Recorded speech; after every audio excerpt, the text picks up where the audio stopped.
Estamos estudiando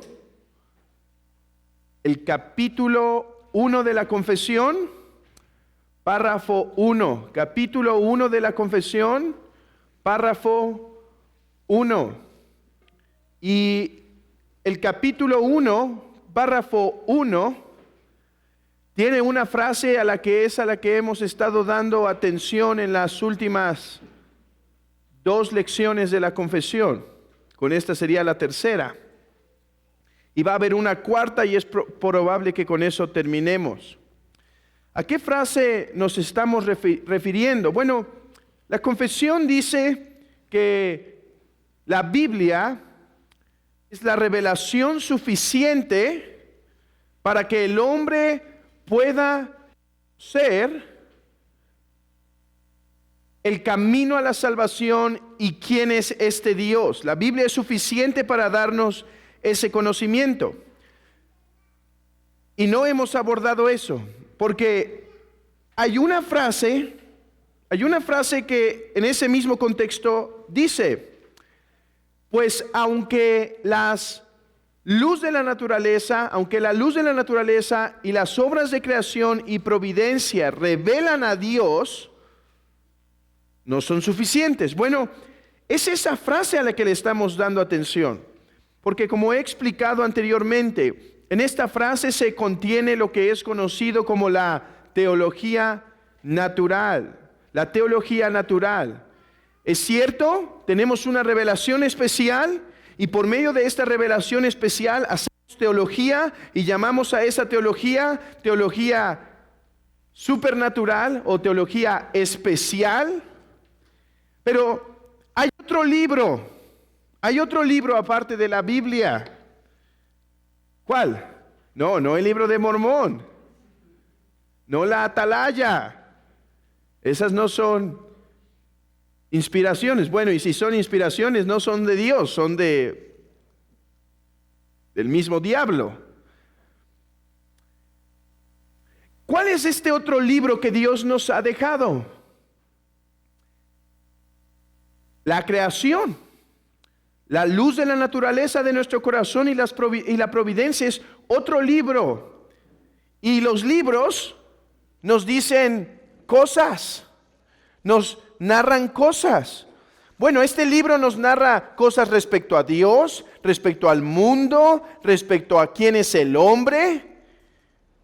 Y llamamos a ese conocimiento de ese libro que tenemos aquí afuera, aquí adentro, y en el orden creado, llamamos a esa teología natural.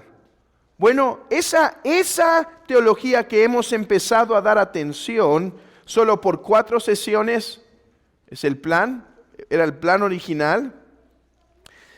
Porque, como he dicho, hermanos, es poco conocida entre los cristianos, es atacada frecuentemente, más por un sistema nuevo de apologética, y por lo tanto quiero que esta iglesia tenga un buen fundamento, no solo en conocer bien este libro, sino el otro libro que Dios nos ha dejado. Así que es por eso que estamos hablando de la teología natural. Pero déjenme refrescar sus memorias un poquito más con qué es la teología natural, utilizando una breve definición. Dice en sus notas que la teología natural es el conocimiento de Dios que está disponible por la razón a través de la revelación de Dios. ¿En dónde? En el orden natural. Así que creo en la teología natural. Creo en la teología especial. Creo que Dios nos reveló su palabra y que por medio de conocer su palabra tenemos un conocimiento superior de quién es Él. Y llamamos a eso teología especial. Pero hermanos, antes de llegar a esa teología especial, déjenme decirlo, creo en la teología natural. Creo que el hombre, por medio de la razón, a través de la contemplación del orden natural, puede llegar a conocer verdades respecto a Dios y utilizarlas en diversas maneras. ¿Cuáles? Bueno, esa será nuestra próxima lección, pero por el momento, déjenme demostrar ahora que creo en la teología natural porque la Biblia la enseña en primer lugar. La Biblia lo enseña. Dice Gerhardus Voss en su libro que se llama Teología Natural, él pregunta, ¿enseñan las Escrituras que hay un conocimiento natural de Dios? Porque hermanos, aquí habría una posibilidad. Por ejemplo, que sí exista la teología natural, pero que Dios diga, es mala, recházala, huye de ella. Bueno, ¿qué dice la Biblia? Pregunta vos. ¿Enseñan las Escrituras que hay un conocimiento natural de Dios? Sí. En pasajes como Salmo 19, Salmo 94, Hechos 14, Hechos 17, Romanos 1, y podríamos agregar algunos más, como Salmo 8, Salmo 104, Romanos capítulo 2, entre otros textos, que enseñan la teología natural. Ahora la pregunta es, ¿qué enseña la Biblia sobre este conocimiento natural respecto a Dios a través de la razón del orden natural? ¿Qué enseña? ¿Qué dice la Biblia respecto a este conocimiento? ¿Es bueno? ¿Es malo? ¿Es útil? ¿Debemos utilizarlo? ¿Cuál es su contenido? Bueno, descubramos a través de algunos pasajes bíblicos qué es o cuál es la utilidad, beneficio, contenido de la teología natural. Y comencemos, y solo he podido elegir 4 textos por causa del tiempo, pero comencemos con el Salmo 19. Y creo que con estos 4 textos tendremos una noción buena, una buena base. Abran sus Biblias primero en el Salmo 19.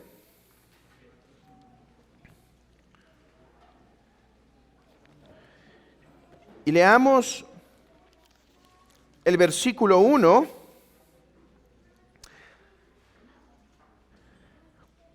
hasta el 6.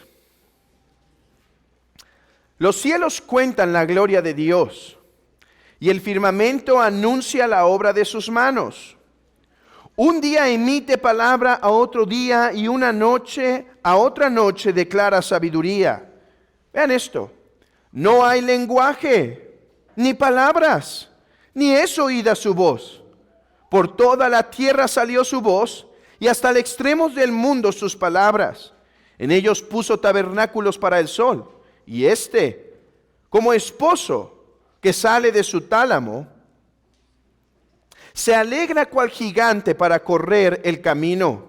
De un extremo de los cielos es su salida, y su curso hasta los términos de ellos, y nada hay que se esconda de su calor. Este salmo nos enseña que los cielos declaran la gloria de Dios, como lo pone un autor. Hermanos, niños, cada mañana que despiertan y ven ese precioso sol con ese cielo azul,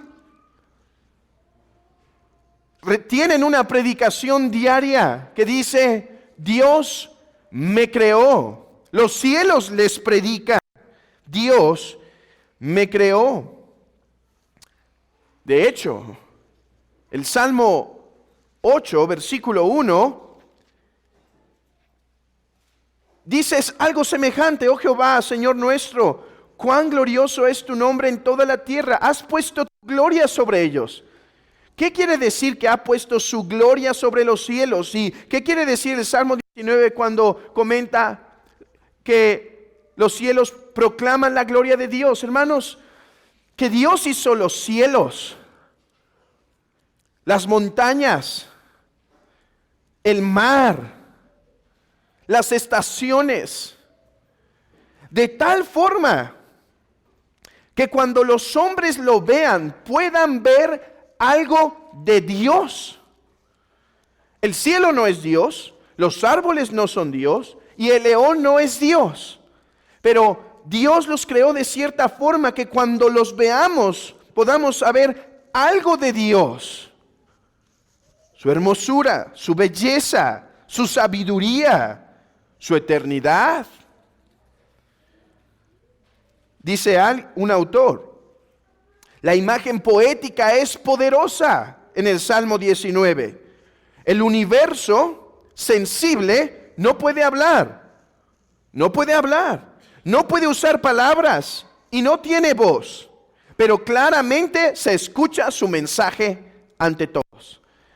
Interesante, no tiene palabras, no tiene voz, no tiene sermón, pero todos escuchan su voz.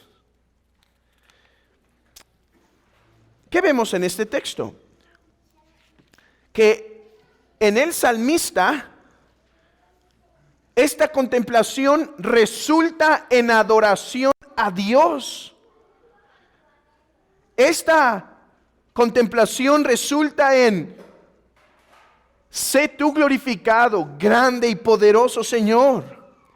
La contemplación de la creación eleva en el corazón del salmista su corazón para decir: te alabo, porque tú eres grande y glorioso. Así que, ¿rechaza la Biblia la teología natural? Por lo que vemos, no. El salmista puede llegar a conclusiones respecto a quién es Dios a través de la creación y lo alaba. Es cierto, en el incrédulo esta contemplación no va a terminar en adoración. Pero el problema no es por la teología natural, no es por la revelación, sino por el corazón malvado de los hombres. Contemplar la creación entonces nos revela quién es Dios, pero una cosa más, nos revela también quién es el hombre. Por ejemplo, en el Salmo 8 que citaba hace un momento, después de decir cuán glorioso es tu nombre en toda la tierra, en el versículo 4 dice: ¿qué es el hombre para que tengas de él memoria? A ver, Señor, yo veo las estrellas, yo veo la inmensidad del universo, la inmensidad del cielo, veo el mar, veo los árboles, tus grandes montañas y digo: ¿qué soy? O sea que la teología natural no solo nos permite tener un conocimiento apropiado o un conocimiento verdadero de quién es Dios, sino también de quién es el hombre.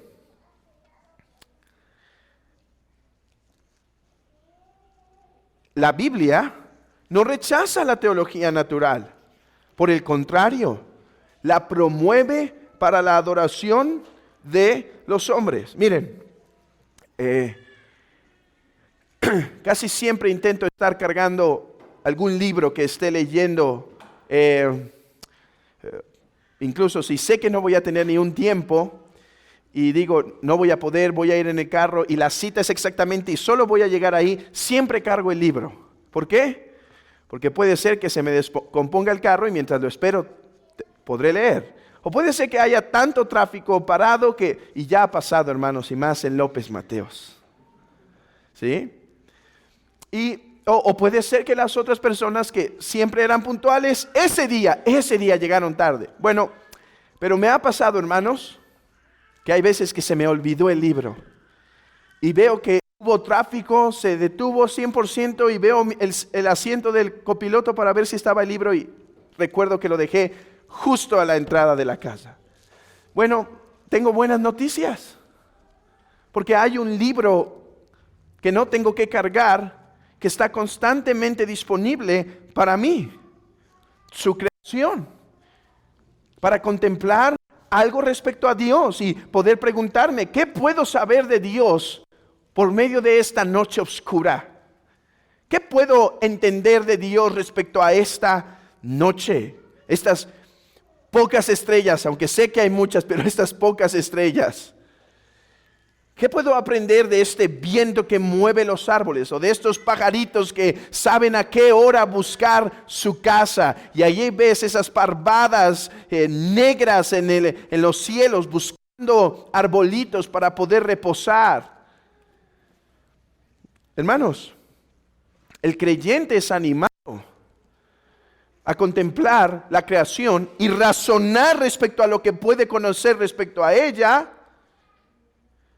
para alabar a Dios. Ahora, si uno lee el versículo 7 del Salmo 19, versículo 7, Salmo 19, empieza una explicación de la ley de Dios. La ley de Jehová es perfecta. Y aquí hay un contraste.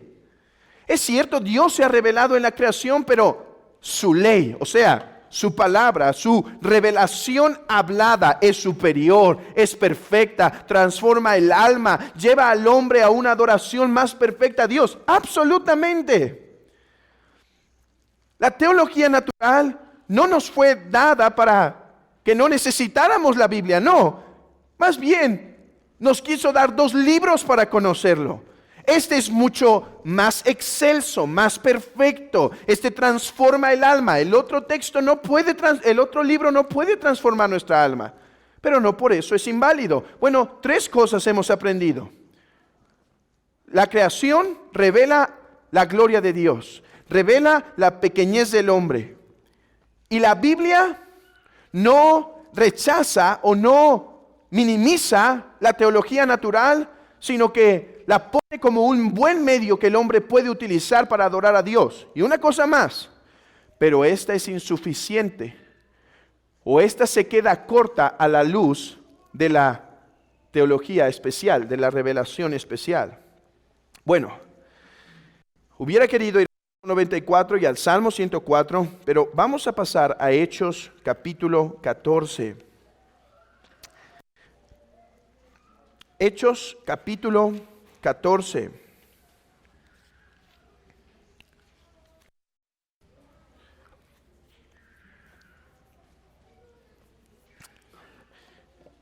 Les recuerdo algo del contexto de Hechos 14.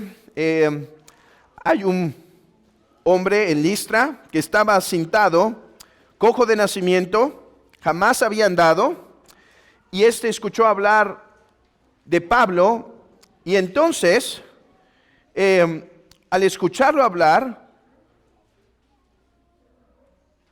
y saber que Pablo le podía sanar con sus grandes portentos, Pablo le dice: levántate derecho sobre sus pies, y saltó. Aquí se encuentra en el mundo griego, en el mundo pagano, Listra. Y el pueblo se maravilló con tal milagro, se maravilló. Y entonces empezaron a decir: los dioses han bajado. Y a Bernabé llamaban Júpiter y a Pablo Mercurio, porque este era el que llevaba la palabra.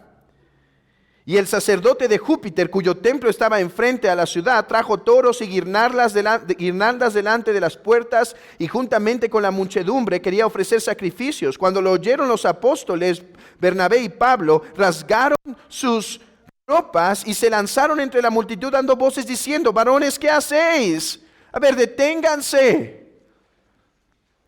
¿Por qué quieren ofrecer adoración? Nosotros somos como ustedes, hombres igual, sujetos a las mismas pasiones que vosotros. Bueno, el versículo 15 es donde llegamos a nuestro punto. Dice: varones, ¿por qué hacéis esto? Nosotros también somos hombres semejantes a vosotros, que os anunciáis que de estas vanidades os convirtáis al Dios vivo, que hizo el cielo y la tierra, el mar y todo lo que en ellos hay. Y en las edades pasadas Él ha dejado a todas las gentes andar en sus propios caminos, si bien no se dejó a sí mismo sin testimonio, haciendo bien, dándonos lluvias del cielo y tiempos fructíferos, llenando de sustento y de alegría nuestros corazones. El texto es claro. Dios no se dejó sin testimonio. Dios no se dejó sin palabra. El contexto de este pasaje nos muestra que se encuentra ante un público pagano, no como Pedro en Hechos 2, ante un pueblo judío, O no como Hechos 17, versículo 1 al 7, donde llega Pablo y llega primero con los judíos y dice que razonando desde las Escrituras mostraba la necesidad de la obra de Cristo. No, aquí se encuentra con paganos y con paganos no tiene en común las Santas Escrituras. Y por lo tanto usa el libro que sí tienen en común. ¿Cuál? La creación. La luz de la naturaleza. Así que este pasaje, además de confirmarnos la verdad del Salmo 19, ¿cuál verdad? Que Dios no se ha dejado sin testimonio. Dios ha hablado algo respecto a quién es Él en este mundo. Además de eso, este texto nos dice que la teología natural puede ser utilizada para nuestros esfuerzos evangelísticos con las culturas paganas, con aquellos que no tienen un acercamiento tan íntimo con las Escrituras. Puedes establecer ese vínculo en común por decir, a ver, yo estoy hablando del único Dios verdadero, el que creó los cielos y la tierra. ¿Ves ese cielo y ves esa tierra? Dios los dejó como testimonio para recordarte que hay un solo Dios, y de ese Dios te vengo a hablar hoy. Dice un comentarista llamado F.F. Bruce, muy famoso entre los protestantes.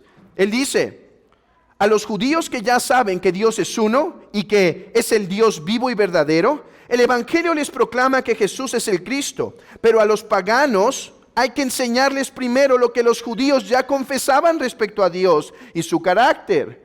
O sea, tenía que establecer algo de antemano. Porque si empezaba a hablarles de la resurrección de Cristo, iba a decir, sí, nosotros también creemos en ese tipo de dioses, en dioses que bajan. De hecho, ustedes son uno y tenemos varios y pueden bajar hasta 10. No. Dice, a ver, la creación dice que hay un solo Dios. La creación nos testifica que hay uno. Así que está bien que ustedes crean que hay Dios, pero están mal en pensar que hay dioses, pues hay un solo Dios y de ese único Dios les vengo a hablar. El mismo Juan Calvino comienza diciendo, era conveniente que comenzaran con algún otro punto, que no estuviese tan alejado del sentido común, para que después de confesarlo pudieran pasar a Cristo. ¿Qué está diciendo Juan Calvino? Era necesario primero utilizar lo que los paganos y los cristianos tienen en común, la revelación natural, la teología natural, y utilizando ese libro los corrige. A ver, ustedes tienen este libro y lo han interpretado así, está mal. Hay un solo Dios. Una vez establece eso, ahora sí, predica las buenas nuevas. Así que una verdad se agrega, no solo la teología natural es buena, es útil y nos revela acerca de Dios, sino que esta es también una herramienta útil para predicar el Evangelio. Para predicar el Evangelio. Hermanos, si en una cultura en la que estamos llegando a un paganismo antiguo, ¿a qué voy? Antes se le llama pagano aquel que no tiene contacto con el cristianismo, así se le denomina. Y antes eran las tribus las que eran consideradas así. Pero hermanos, en nuestra sociedad, el secularismo ha llegado a tal punto que el paganismo lo tenemos no en las tribus, sino en la misma sociedad. Hombres que intentan negar la existencia de Dios y vivir como si Dios no existiera, son paganos. Y con esos paganos, sí, puedes llegar y decirle, la Biblia dice esto, pero él probablemente ni siquiera cree en un Dios. Y por lo tanto tienes que decirle, a ver, primero comencemos por algo. ¿Viste los cielos? ¿Y crees que no hay Dios? Interpretaste mal. Es ilógico no creer en Dios. Es antirracional no creer en Dios. Es antinatural. Déjame demostrarte que tú, aunque te crees muy sofisticado por ser ateo y citar uno que otro filósofo y te leíste un libro de filosofía y te crees muy racional, déjame decirte que es antirracional lo que haces. Bueno, pero vayamos a otro texto, en Hechos 17. Hechos 17, nuevamente Pablo. Pero no en la sinagoga, como está en el versículo 1, razonando con los judíos desde las Escrituras. Solamente déjenme leerles el versículo 1. Dice que fue a Tesalónica y ahí se reunió donde había una sinagoga, declarando y exponiendo el versículo 3, por medio de las Escrituras, que era necesario que Cristo padeciese y resucitase de los muertos. Desde las Escrituras. Pero, ¿qué pasa después? Bueno, sale al mercado, sale a la agora, donde está el pueblo en movimiento, ¿sí? Estaba en Atenas. Y mientras Pablo esperaba en Atenas, su espíritu se enardecía, dice el versículo 16, viendo a la ciudad entregada a la idolatría. Así que discutía en la sinagoga con los judíos y piadosos y en la plaza cada día con los que concurrían. Y algunos de los filósofos, de los epicúreos y de los estoicos disputaban con él, y unos decían: ¿qué querrá decir este palabrero? Y otros: parece que el predicador es predicador de nuevos dioses, porque predica el evangelio de Jesús y de la resurrección. Así que se encontraba discutiendo con los filósofos. ¿Qué discutía con los filósofos? Bueno, respecto a Cristo, pero seguramente diciendo: ok, en este aspecto de tu filosofía estás bien, pero en este estás muy mal, amigo. No estás interpretando bien el libro de Dios, su creación. Déjame explicarte por qué. Bueno, el apóstol Pablo es invitado a predicar al Areópago. Y le dice: a ver, ve aquí a este lugar público en donde puedes dar tu discurso y te vamos a escuchar con detenimiento. ¿Qué creen que hizo Pablo? Claro, aprovechó la oportunidad y dice: sí, ahí nos vemos. ¿Sí? Entonces va y empieza a predicar. ¿Pero qué predica?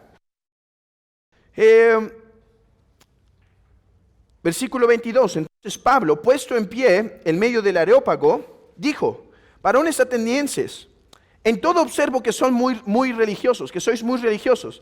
Algunos piensan que esto era un insulto a ellos. Yo no creo que esa es la forma en la que Pablo, el buen evangelista, empezaba sus sermones, ¿sí?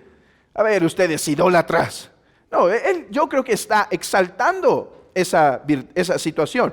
A ver, les reconozco que ustedes saben que hay dioses y en eso han interpretado bien el libro de la creación, porque es ilógico, es antinatural ver este orden y decir no hay dioses. Así que veo que sois muy religiosos.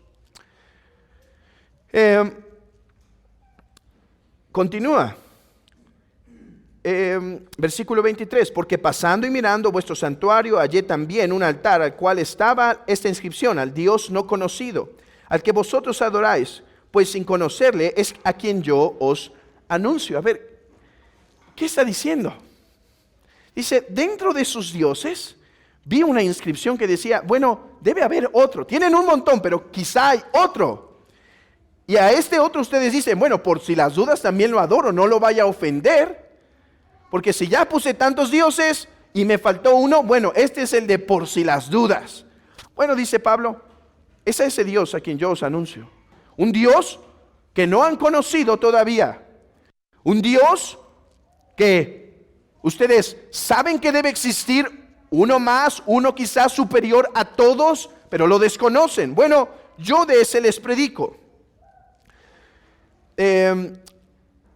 Versículo 24. El Dios que hizo el mundo y todas las cosas que en él hay, siendo Señor del cielo y de la tierra, no habita en templos hechos por manos humanas, ni es honrado por manos de hombres, como si necesitase de algo.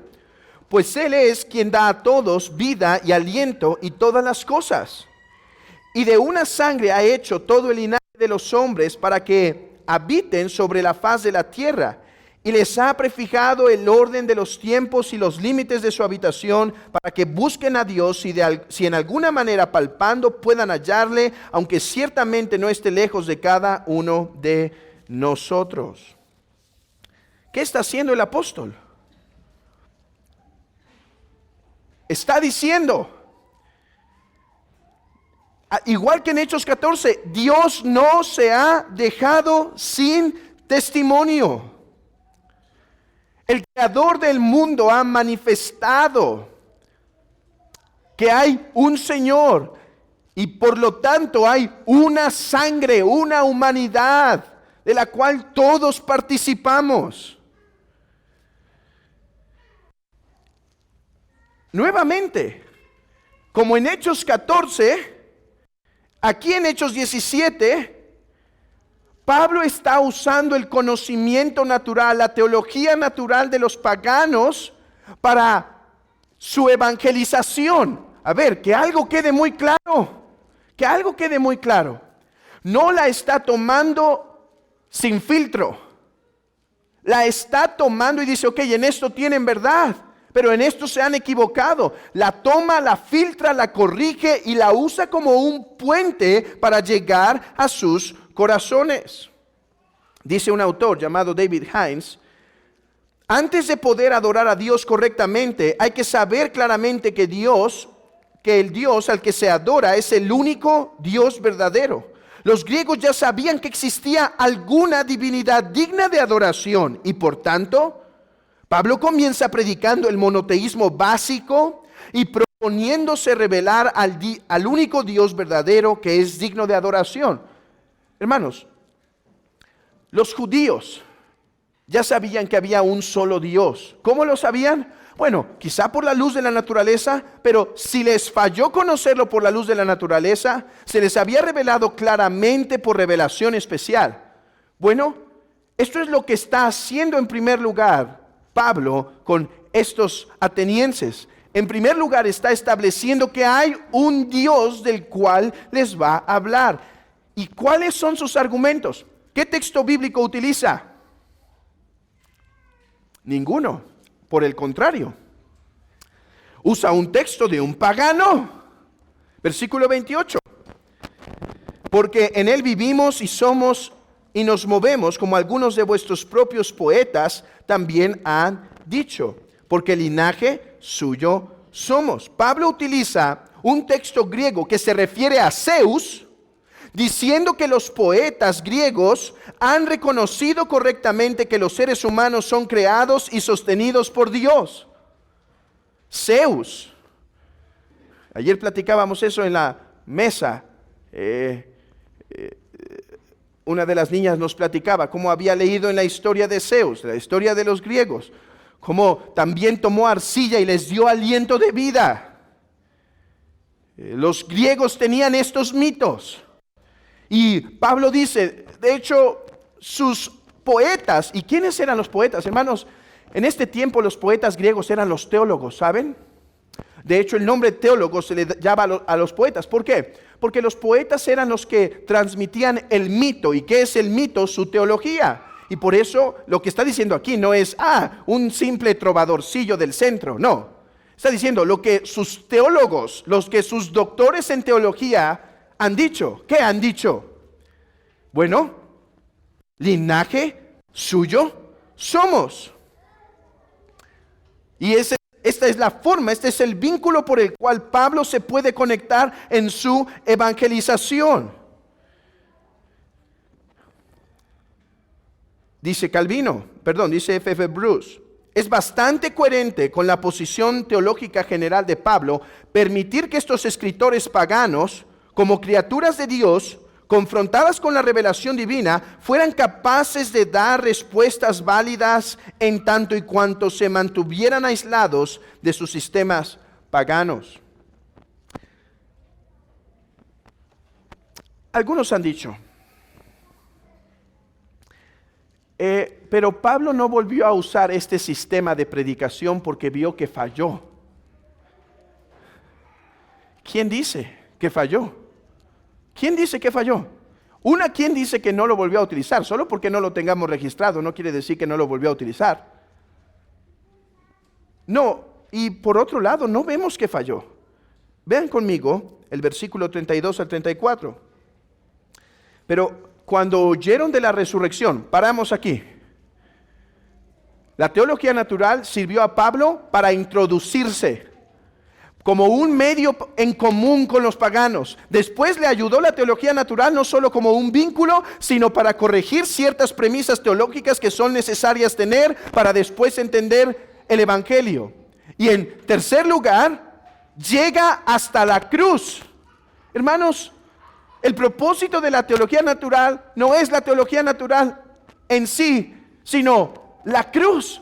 Dice que por predicar la resurrección, algunos se quejan y dicen, no hay que usar la teología natural porque esta simplemente nos deja con cualquier Dios. Y si tú compruebas que hay un Dios, puede ser el del Islam, puede ser... No. Esa no es la teología natural que practicaba Pablo. Pablo llega hasta la cruz, hasta la resurrección. Porque el único Dios verdadero solo puede ser el Dios de las Escrituras. Pero continuemos. Unos se burlaban y otros decían, ya te oiremos acerca de esto otra vez. Se dejó humillar. Bueno, no acaba ahí el punto. Y así Pablo salió de ellos, mas algunos creyeron, juntándose con él, entre los cuales estaba Dionisio el Areopagita. De hecho, después Dionisio va a ser un hombre tan icónico que en el siglo V va a haber un falso Dionisio el Areopagita, ¿sí? Un platonista que va a influir después en el mismo Alberto Magno, el maestro de Tomás de Aquino, y después en el mismo Tomás de Aquino para corregir su aristotelismo. Pero bueno, no era él, ¿sí? Solo el nombre se hizo importante. Y una mujer llamada Damaris y otros con ellos. ¿Qué aprendemos? Recapitulemos brevemente. Bueno, Dios se ha revelado en la creación de tal manera que los hombres le pueden conocer. 2, la teología natural es útil para evangelizar. 3, los paganos han descubierto verdades respecto a Dios que son útiles tanto para nuestra teología natural como para poder evangelizar a los hombres.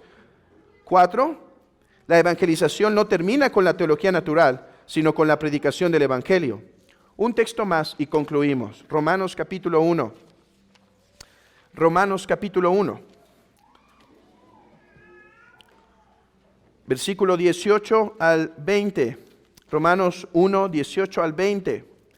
Porque la ira de Dios se revela desde el cielo contra toda impiedad e injusticia de los hombres que detienen con injusticia la verdad. ¿Detienen con injusticia qué? La verdad. Para detener con injusticia la verdad hay que ser confrontado con la verdad y después rechazarla. Bueno, versículo 19. Porque lo que de Dios se conoce les es manifiesto, pues Dios se los manifestó. Lo que de Dios ¿qué? Se conoce les es manifiesto. ¿Por qué? Porque Dios se los quiso manifestar. Porque las cosas invisibles de Él. ¿Qué son las cosas invisibles de Él? Pues ¿quién es Él? Su eterno poder y deidad se hacen claramente visibles por medio, desde la creación del mundo, siendo entendidas por medio de las cosas hechas, de modo que no tienen excusa. El texto es muy claro. Todos los hombres tienen conocimiento de Dios, pues Dios mismo se los manifestó. ¿Cómo? A través de las obras de creación, a través de la providencia, a través de la luz natural del hombre. Así que, de esta forma, Dios se hace visible a ellos. Este conocimiento es universal. Nadie puede escapar de él. Ahora, algunos, con tal de menospreciar la teología natural, dijeron, sí, pero esta era solo la condición de Adán. Adán sí podía conocer la creación, pero una vez que Adán pecó, nosotros ya no podemos tener esa revelación, sino que en Adán rechazamos la revelación de Dios. No, aquí no es que en Adán rechazamos. Y me gusta lo que dice un autor llamado Douglas Moo. ¿Por qué no puede significar eso? Uno, porque el tiempo verbo aquí, el aoristo, dice que no puede interpretarse como algo que ocurrió una vez. Ok, Adán conocía a Dios, pecó, Adán retuvo la verdad de que Dios existe y que es bueno, y nosotros también en Él lo hicimos. De tal manera que ahora nosotros ni un poquito de conocimiento natural tenemos. No tenemos nada en lo absoluto. No, dice Mu, el tiempo auristo no nos permite hacer esto. El tiempo auristo nos dice de algo que está pasando constantemente. 2, el punto del texto es mostrar la razón por la cual todos los hombres son justamente condenados. ¿Por qué todos los hombres son justamente condenados? Porque contemplando quién es Dios, se rehúsan a adorarlo. De tal manera que los paganos, los que nunca escucharon el Evangelio, serán condenados no porque rechazaron a Cristo, sino porque habiendo conocido a Dios no le glorificaron como a Dios ni le dieron gracias, sino que se envanecieron en sus propios razonamientos y su necio corazón fue entenebrecido. Y en tercer lugar, Pablo lo pone como la experiencia que cada hombre tiene y no como una simple participación federal en Cristo. Dice, retienen con injusticia la verdad. ¿Quién? Los hombres. No solo Adán, los hombres. Ahora, ya vimos en el Salmo 19 que el conocimiento de Dios es claro en la creación, aunque limitado. Pero vimos en Hechos 14 que aunque limitado, es todavía un medio por el cual se puede evangelizar. Ahora, este texto añade una cosa más sobre nuestra teología natural. Pero aquellos que rehúsan adorar a Dios, la teología natural es su misma condenación. Su teología natural es su misma condenación.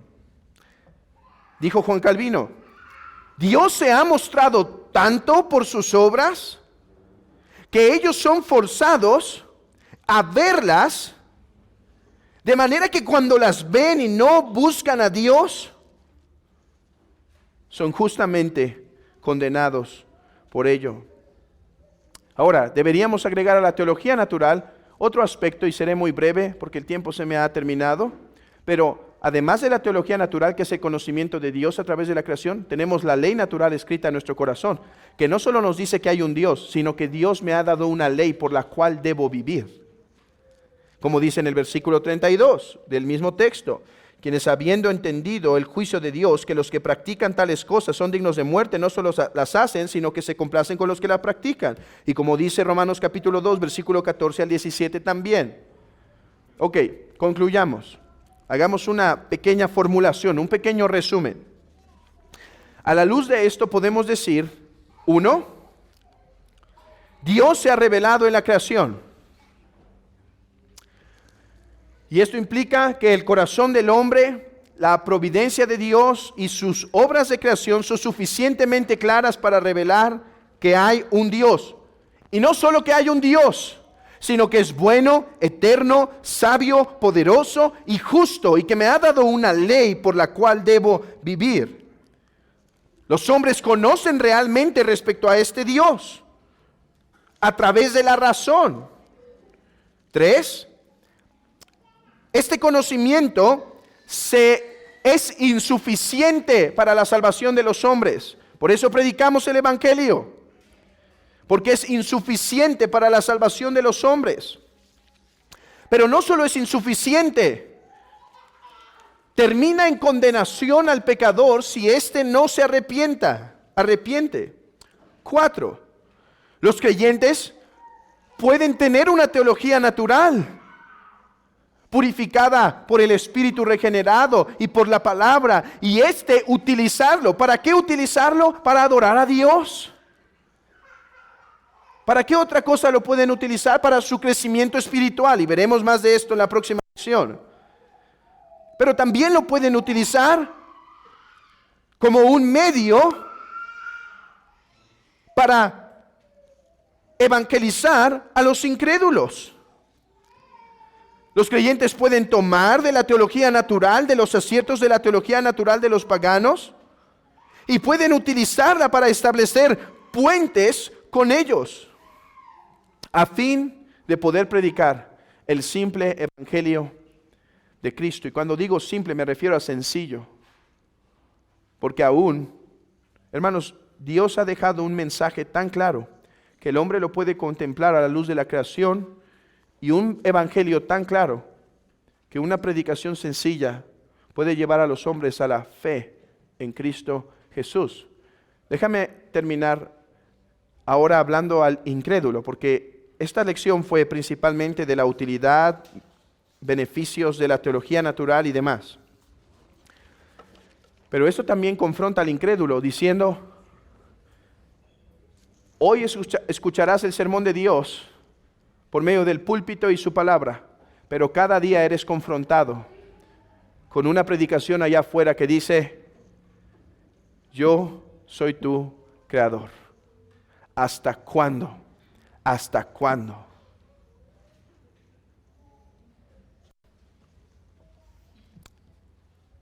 Así que, hermanos, que Dios utilice esta teología natural para alcanzar a los incrédulos si es su buena voluntad.